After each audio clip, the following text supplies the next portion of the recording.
Well, hello there, YouTube. I've made it through a work day. I'm actually a little late. These gloves. You ever get gloves where you let go, but the cloth underneath is like pulled tight and it like hooks? It won't let go of the clutch lever all the way. He's like, oh, geez.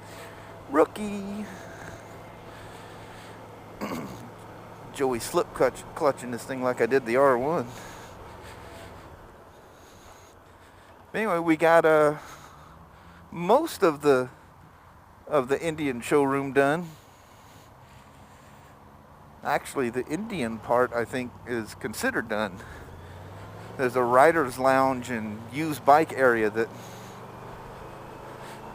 excuse me, we need to finish up first. Let's see, I did turn my, oh, look at that. I see oil spots on the wet road there. That's always nice. That's good for an instant get off. Oh my Lord. And you wonder why I like living out in the country. You're good to go there, young lad.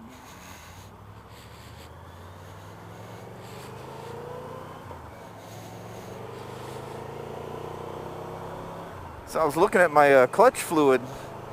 The master cylinder started leaking on this thing. Oh, good Lord. 10 years ago, maybe? And, that's not going to work. I'm fogging. And, so I bought all the seals to rebuild, not the master cylinder, the slave cylinder.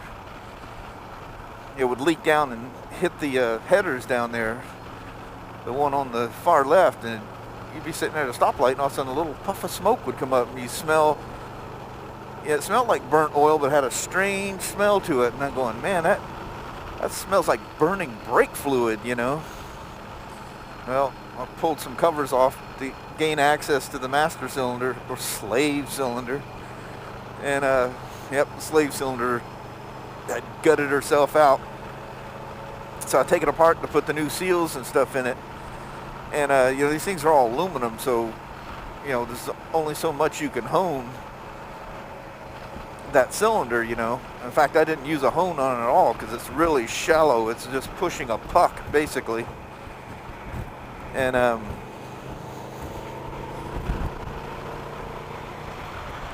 anyway, I just used did, you know, old-fashioned way, some of that soft green Scotch-Brite stuff. And I got this little deal rigged up for a Dremel and just kind of lube it up real good. It doesn't really take any metal off, but it puts a real fine crosshatch in it. It's like sanding it with 800 or 1,000 grit is kind of what it looks like when you're done. Oh yeah, I'm gonna get wet. Most definitely gonna get wet. You guys see what's ahead of me there? Yeah, buddy. But I got my rain gear on, and so I mentioned on the way in that I forgot my damn boot covers, boot gaiters, or whatever the hell they call these things.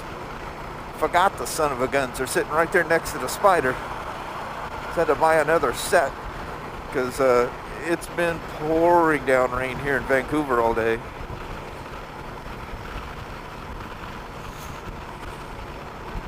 So anyway, I cleaned that slave cylinder bore out the best I could. Yamaha's got this really cool caliper grease stuff that you use on brake calipers and slave cylinders for clutches and whatever. So I gooped her up real good. It doesn't adversely interact with the brake fluid, so it's safe to use. And I gooped her up, and she's held tight for a while. And about 3 years ago, maybe 4. Yeah, something like that. Yeah, it was about 3 years ago. I noticed it started dripping again. It's nowhere near as bad. You know, I don't get that puff of smoke while I'm sitting at a stoplight. But when I drive it to work and park it in a spot, there'll be like a couple of drips on the ground. And when you haven't ridden it in a while, it'll smoke a little bit from that header. But it's way less than what it was. But over time, you lose fluid. I noticed on the way to work, it was just floating right in the bottom of that glass. So I popped the top off. I got a little break there and popped the top off and took a peek see to add some fluid to it. And, oh hell, I couldn't add any fluid to it. It was old enough. Although with the little electric tester, it passed. But it, you know, its color was darker than I like it, so I went ahead and flushed the system. So that's one of the things that got it in trouble before was, you know, the old guy that had it before me didn't flush that stuff. I don't think he did anything to it. Because when I got it, I even had this incident where the one disc that the front brake controls, the return hole in the master cylinder got plugged, and that was an interesting ride. It was Kelly and I on this, and my son Ryan and his girlfriend at the time they were on his FCR. Was that FCR or? Yeah, I think it was an FCR 750. It was the old 750 super bike from years past. I think it's a 92 or 93, something like that. But anyway, we're taking back roads from Kelso back to Toledo, and all of a sudden the nose of the bike starts heeling over, you know, and I'm like, what in the world? You know, I'm noticing that the ride height is slowly dropping up front. Oh, I'm not just going to get wet. I'm going to go right through a typhoon. Because I'm going west now, and I'm about to go north. So I'm going right in the middle of all that. God damn, it almost looks like a tornado in the middle of that. Wow, that's really creepy. And we do get tornadoes around here too. That would be just insanely uncool. Get up here and start heading north and see what that looks like.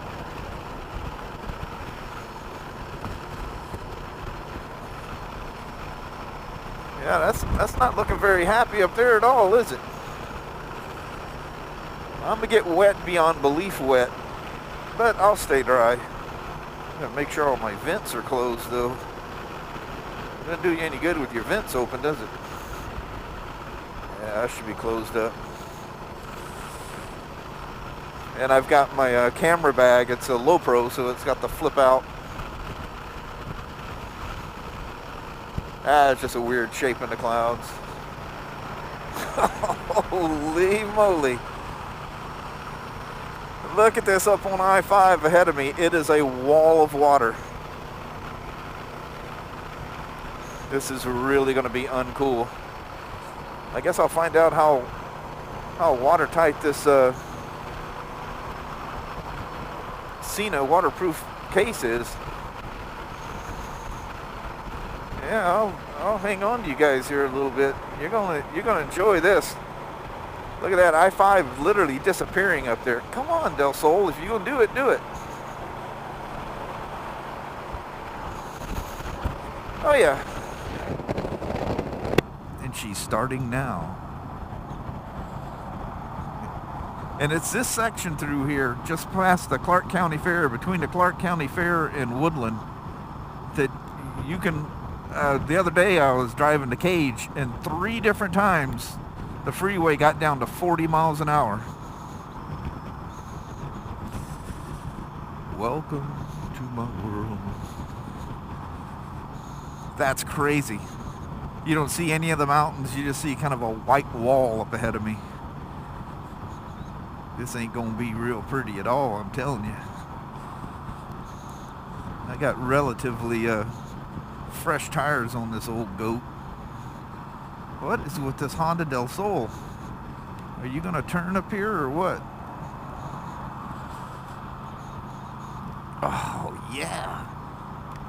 It looks like it's literally bouncing off the freeway up here. Well, I am very, very, very, very glad that I purchased another set of them boot gaiters, because there's no way I can go for a little ways with my feet, because there's no skirts or anything underneath this, and it's a V4, so the motor's skinny. Hell, this motor's probably not as wide as a Harley motor. Well, at the cases anyway. But oh man. So if you look at the later models, they had like chin fairings and stuff that diverted water off of your feet and stuff. Oh, this is the original Venture, so none of that was thought of at that point.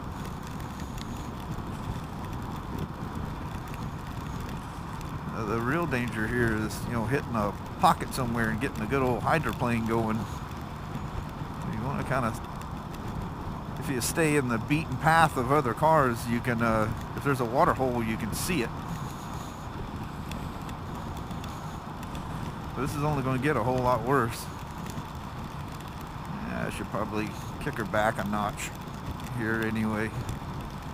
You know, these gloves are waterproof, but the rain hitting them, it's amazing how quick that cools off your hands. But on the other side of this, I can see through the rain. It looks like I see a white puffy cloud up there, so it looks like about the time I get close to woodland, it should knock off.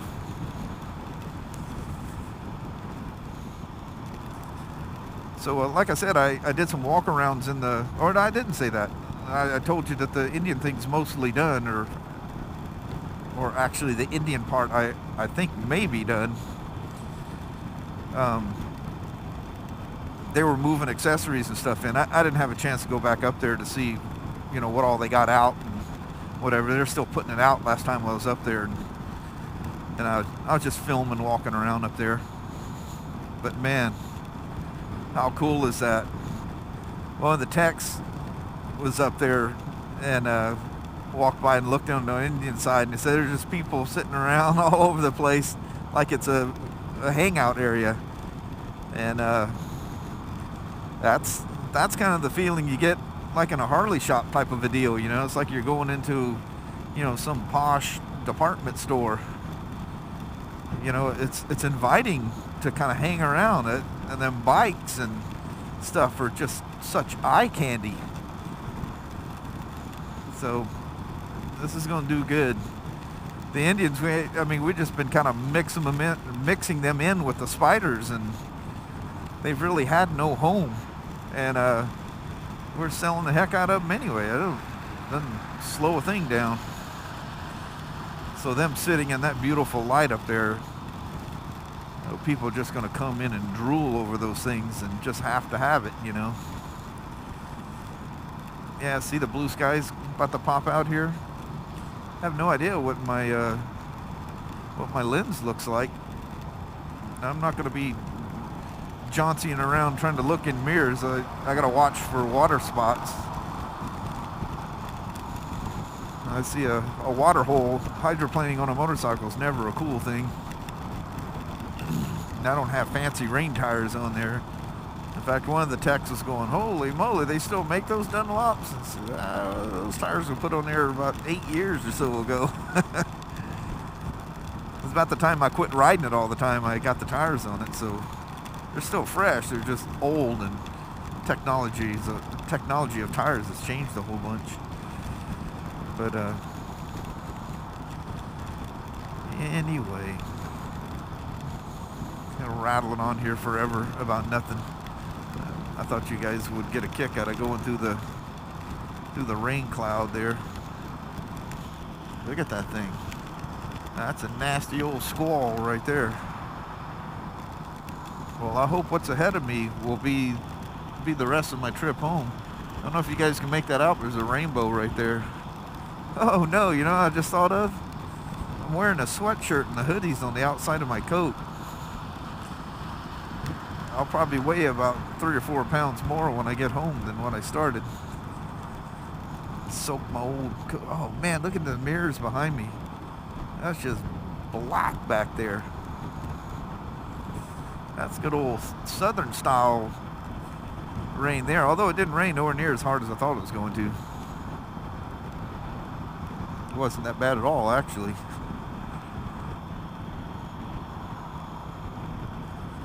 Yeah, pretty rainbow going there. So, anyway, I've talked long enough about nothing.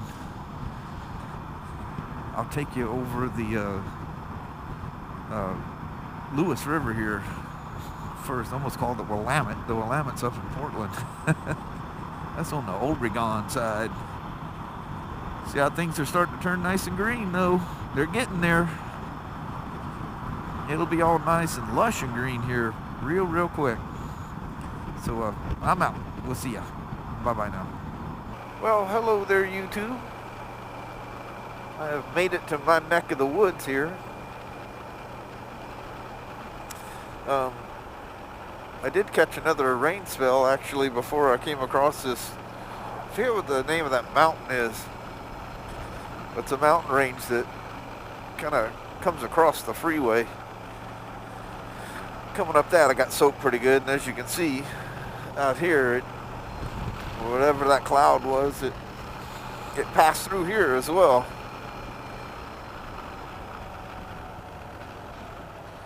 So I'm still on the mosey home mode here. We'll take old Smoky Valley here.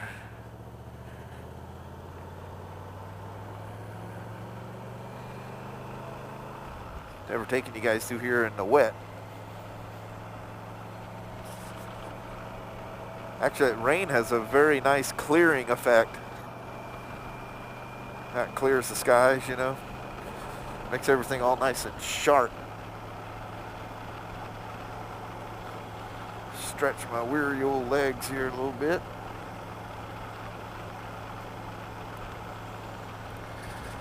But I didn't get wet anywhere, nothing snuck in. I know the jacket stays dry, so do the gloves.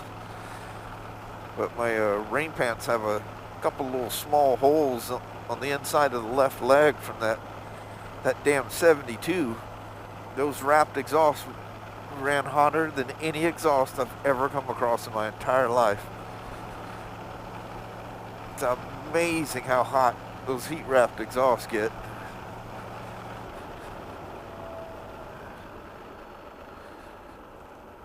Let's see what the old river's looking like here.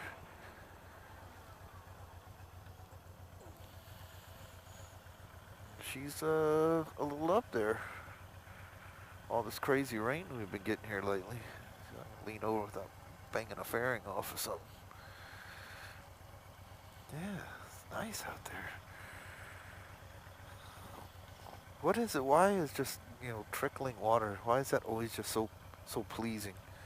That kind of looks just like flooding out there, but I seen the little chrome rack on my trunk and thought a car was coming up behind me.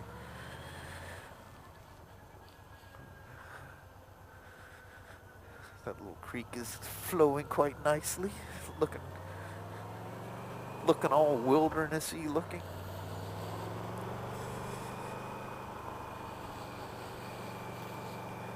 So I decided to cut through this way because when it rains and it's real moist out, that cedar mill is like really strong smelling.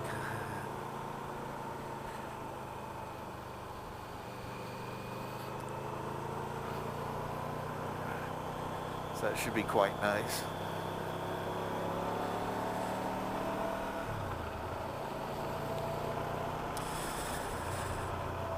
I don't know why that seemed like an exceptionally long drive home. So how's the old Serengeti looking? She's looking quite good, actually. Getting a lot of green in her. Oh yeah. Just pretend those cows or rhinoceroses or something.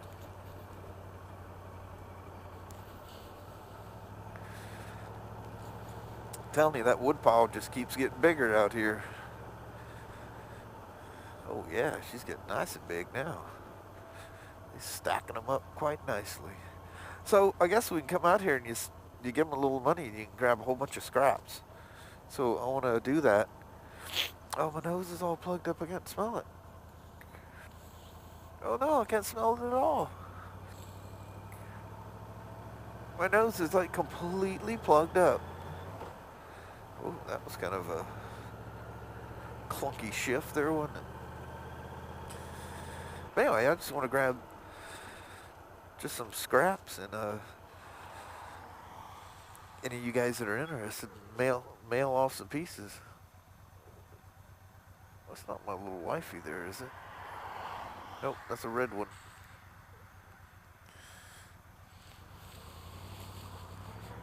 But I'd say there's no way she's beating me home, even though I'm late getting home. Should have been home a half an hour ago, but I left a half hour late too. So anyway,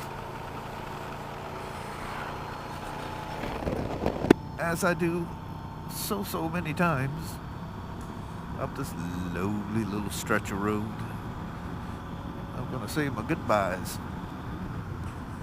I'll show you, I think it's fairly close here, then I'll say my goodbye, where they gutted this land out.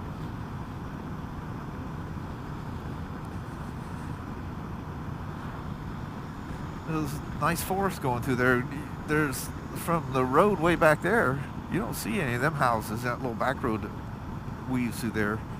But you can actually see a house that's way back there on that back road. Oh, it's right in here. It's these new people that buy this land. It's usually people coming up from other states, and they come in. And, oh, here it is, right here. Look at this. That whole forest gutted out. Gone. What a crying shame. Anyway, I'll talk to you guys later. Thanks for watching now. Bye-bye. Thanks for following me to work and home. We'll see ya. Bye.